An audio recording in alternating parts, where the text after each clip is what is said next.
जीवन बगिया ऐसी उलझी, फूल हो गए कम, कांटे ज्यादा, सिमटा जीवन, डूबी सांसें।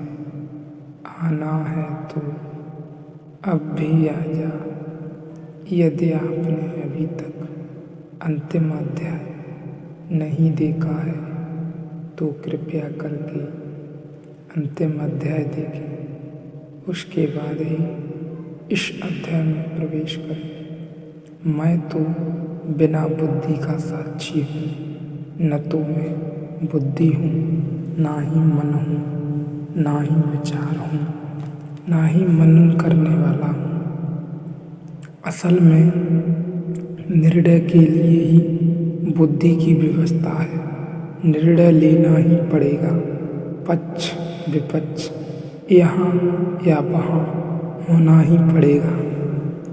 तटस्थ नहीं हो सकते आप, तटस्थ नहीं हो सकते आप। बुद्धि के साथ साक्षी हो ही तब सकते हैं जब बुद्धि कुछ भी न करती हो। बिना बुद्धि का साक्षी हूँ, देखता हूँ, सोचता नहीं होता हूँ, दृष्टिकोण निर्मित नहीं करता, चैतन्य होता है परिपूर्ण, लेकिन चैतन्य पर कोई विचार की छाया नहीं पड़ती और हमेशा चित्त स्वरूप हूँ। और ऐसा नहीं है कि कभी कभी चेतन होता हूँ और कभी कभी अचेतन हो जाता हूँ, हमेशा चित्त स्वरूप हूँ। हम कोशिश करके कभी कभी चेतन हो सकते हैं। क्षण भर को एक आदमी आपकी छाती पर छुरा रख देता है तो आप क्षण भर को चेतन हो जाते हैं। सब निद्रा टूट जाती है। जन्मों जन्मों की घुटी छुरी की धार भीतर तक अंधेरे को काट देती है। एक क्षण को पंचकोशों को छोड़कर चित्त स्वरूप हूँ और ऐसा नहीं है। कभी कभी चेतन होता हूँ और कभी कभी अचेतन हो जाता हूँ, हमेशा चित्त स्वरूप हूँ। हम कोशिश करके कभी कभी चेतन हो सकते हैं। क्षण भर को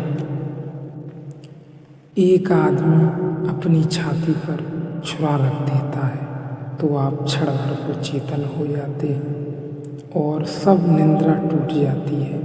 जन्मों जन्मों की छुरी की धार भीतर तक अंधेरे को काट देती है। यह बात दोहराने का यही कारण है कि यह बात बहुत जरूरी समझ लेनी है कि छुरी हमारे छाती पर रखती है और हम निद्रा से निकल जाते हैं, हमारी निद्रा टूट जाती है। एक क्षण को पंचकोशों को छोड़कर, इंद्रियों को छोड़कर, विचारों को छोड़कर, मन को छोड़कर मात्र साक्षी रह जाते हैं। एक क्षण को इसलिए जापान में तो जैन फकीर का एक संप्रदाय है जो तलवार चलाना सिखाकर ही ध्यान सिखाता है। वह कहता है इससे सस्ते में ध्यान हो नहीं सकता। आदमी ऐसा सुस्त और इतना निंद्रित है कि जब तक तलवार की धार ही न हो आगे तब तक ध्यान नहीं हो सकता। तो तलवार सिखाने वाले जो प्रशिक्षण केंद्र हैं उनका नाम ध्यान केंद्र है। मेडिटेशन सेंटर्स, उनके दरवाजे पर लिखा होता है ध्यान केंद्र। भीतर जाकर आप बहुत चकित होंगे, वहाँ खटाखट तलवारें चल रही हैं। आप सोच ही न सकेंगे कि ध्यान और तलवार का क्या लेना देना। जापान ने एक बहुत विशिष्ट किस्म का सैनिक पैदा किया, समुराई।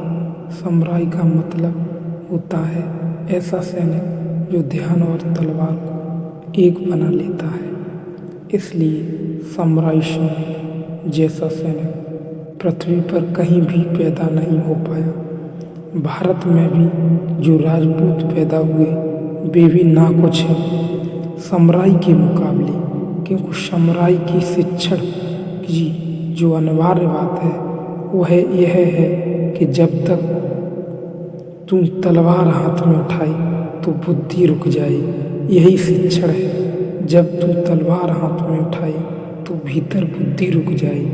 तलवार को चलने दे, बुद्धि से मत चलो। इसलिए कभी अगर दो समुराई सैनिक युद्ध में उतर जाते हैं तो हार जीत बहुत मुश्किल हो जाती है। तलवारें चलती हैं, बुद्धि भी बीच में नहीं होती। समुराई गुरु कहते हैं कि बुद्धि के बीच में आने से ही निशाना चूकता है और आदमी भूल में पड़ता है, क्योंकि उतने में झपकी लग जाती है। इधर हाथ में तलवार है और ख्याल आ गया कि घर नल तो खुला छोड़ आया हूँ, गए आप, और ऐसे ही ख्याल आते हैं तलवार चलाने में नहीं, ठीक मंदिर में बैठे हैं पूजा करने को, और ऐसे ख्याल आते हैं। चूक गए, यहाँ से आप खो गए। इसी संद में समुराई गुरु कहते हैं दूसरे की तलवार भीतर तुम घुस जाएगी। इसी संद में तलवार चली, विचार न हो भीतर तो भीतर कौन होगा, तब साक्षी होगा, सिर्फ साक्षी होगा। तलवार को चलते देखेगा, और अगर तलवार भीतर भी घुस जाएगी तो घुसते भी देखेगा। लेकिन अगर सिर्फ साक्षी होगा तो तलवार भीतर घुसी रही होगी, लेकिन साक्षी देखेगा। साक्षी से उसका कोई लेना देना नहीं। साक्षी में तलवार भीतर नहीं घुस सकती। इसलिए कृष्ण ने कहा है, काटो तो मैं कटता नहीं कटता, शास्त्रों से नहीं जलता, आग में जलाओ मैं अनजला रह जाता हूँ। स्पर्शित हमेशा चित्त स्वरूप हूँ, कभी कभी नहीं। हम कभी होते हैं दुर्घटना में, किसी तीव्र क्षण में, और इसलिए बड़े मजे की बात है कि जब भी हम चेतन स्वरूप होते हैं तभी हमें जीवन में थोड़ी सी आनंद की झलक मिलती है।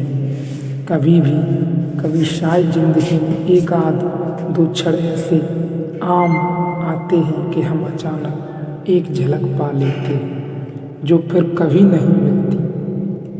वह कारण उसका वही होता है कि कहीं हम भीतर चेतन होते हैं, कोई भी कारण से वह जो चैतन्य फलित हो जाता है, तो फिर दोबारा हमें वैसा शिखर चेतना का नहीं मिलता। फिर हम जीवन भर तलाश करते रहते हैं।